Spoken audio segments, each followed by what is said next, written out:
Now, the second move of that triple threat situation is called a crossover. And the crossover is strictly just a change of direction. And let me show you exactly the way it should be done.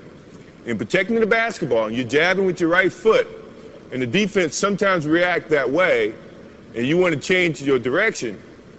This is what most of the people do that's going to get called for traveling. In jabbing with this right foot, they get so quick, they go this way by moving their left foot, which is your pivot foot. That is traveling in any league.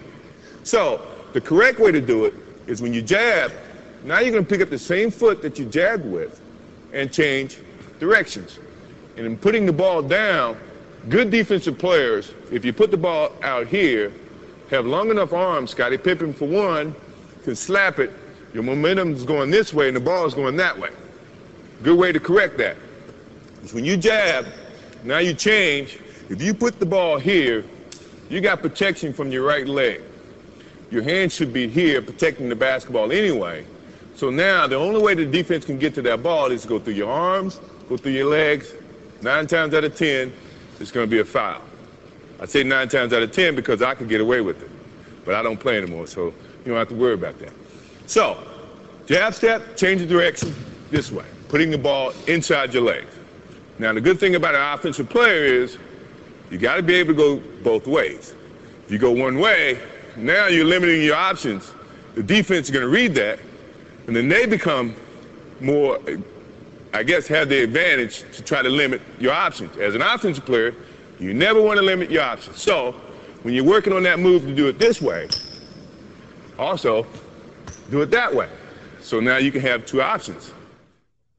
If my man's taking a defensive stance, the thing that I'm looking at right now is he's playing parallel. So now he's playing me to go either way, which is good.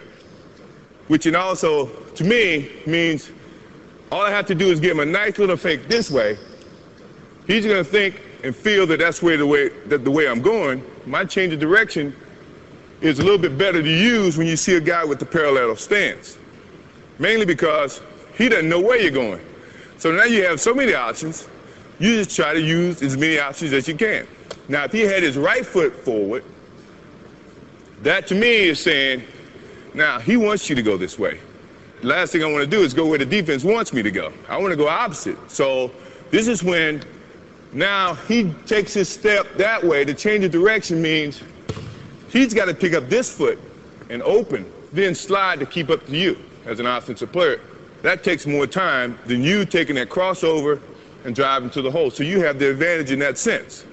Now, if he has his other foot up, this is what I was telling you about being able to go both ways.